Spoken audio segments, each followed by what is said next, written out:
السلام عليكم ورحمة الله وبركاته. معلش يا جماعة، بقالي كام يوم ما بطلعش فيديوهات. تمام. مشغول بس شوية. تمام.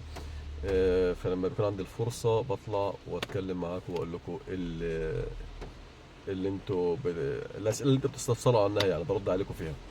تمام. من الأسئلة اللي بتيجي، الريتشوبيتات طلعت ولا لا؟ المفروض يا جماعة ان كل الريتشوبيتات انها وصلت للناس اللي قدمت. المفروض ان كل الريتشوبيتات طلعت. بالنسبة للرد، تمام. بالنسبه للرد يا جماعه، علشان محدش يقول لك انت ما طلعتش من الكوتا وانت لو طلعت من الكوتا او انت مش هيترد عليك، بيطلع لك كده على الموقع بتاعك ان انت خارج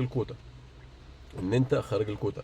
فما يجيش بقى واحد يقول لي ايه ده اترد على فلان وفلان لا، ده اترد على مش عارف كذا وده لا. يبقى لسه يا جماعه اللي ما تردش عليه لسه هيترد عليه. انت لو هتفقد الامل في حته الرد، معناها ان انت بتلاقي كده عندك مكان التقديم الكوتا نون ديسبونيبلي. كوتا نون ديسبونيبلي معناها ان انت خلاص مش داخل الكوتا. تمام. بالنسبه للناس اللي جالها رساله التاكيد وفي ناس لسه ما جات لهاش، فناس تقول لك اللي جاله بقى خلاص واللي ما جالوش خلاص. لا، هي مش كده يا جماعه. انا حتى فرضا لو انت اترفضت او غيرك اترفض، بيجي يقول لك ان انت عندك كوتا نون ديسبونيبل، بيريحك، بيقول لك ان انت خلاص ايه، ما عادش تفكر انك يجي لك اي حاجه. تمام. تطلع النيلا قسط امتى؟ بعد طبعا ما الناس عرفت انها دخلت كوتا ولا لا. تعرف ان هيجي لك نيلا قسط ولا لا؟ طبعا يا جماعه الكلام عندهم واضح وصريح، يقول لك من 20 ل 60 يوم. ده كلام البرفاتوره. تمام. ودايما بيتعمل كده. طب توقعاتك انت ايه السنه دي؟ انا توقعاتي يا جماعه السنه دي احتمال تكون زي سنه 2023.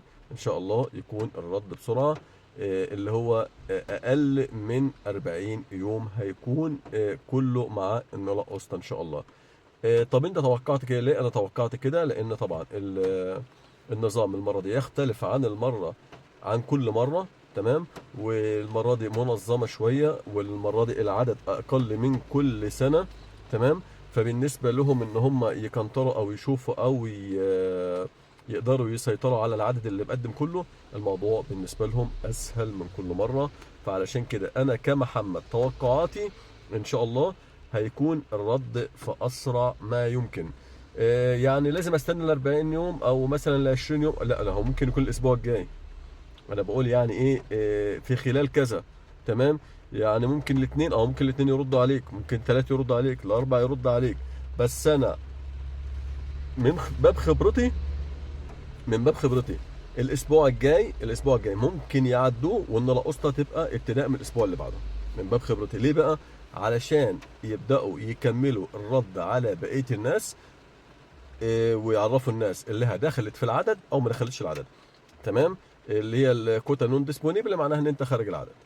تمام. انستريتوريا معناها ان انت خلاص دخلت العدد. لما يلاقي واحد يقول لك اخد بالك ان الانستريتوريا معناها ان انت دخلت خلاص، وورقك ان شاء الله طالع. بس بيشوفوا هل مثلا عندك ورقه ناقصه، حاجه ناقصه، ده ناقص الشركه تمام، الامور تمام، شويه كنترول كده بساط، وبعد كده بيردوا عليك. تمام.